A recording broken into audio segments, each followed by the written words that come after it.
గంజాయి స్మగ్లర్లు అవలంబిస్తున్నటువంటి కొత్త పోకడ ఇది. ఏంటి అనేదంటే పిల్లలు ఆడుకునేటువంటి ప్లాస్టిక్ బ్యాట్ని పైన ఈ గ్రిప్ చేతితో పట్టుకోవడానికి ఉన్నటువంటి గ్రిప్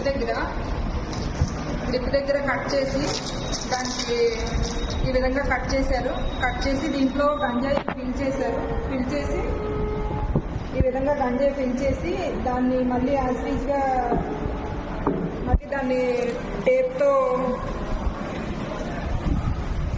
గంజాయి ఫిల్ చేసి ఏదైతే కట్ చేసిన భాగం ఉందో దాన్ని మళ్ళీ టేప్తో ఈ విధంగా కవర్ చేసి ఈ టేప్ చుట్టుపక్కల నుండి మనకు అనుమానం రాకుండా ఉండడం కోసం ఎలాస్టిక్ గ్రిప్ అనే దాన్ని దీనిపైన పొడవడం జరిగింది. అదేవిధంగా ఈరోజు ఇలాంటి బ్యాట్లు 18 బ్యాట్లు విశాఖపట్నం రైల్వే స్టేషన్ నందు జీఆర్పీ మరియు ఆర్పీఎఫ్ వారు కలిసి సీజ్ చేయడం జరిగింది గంజాయి కేసులో.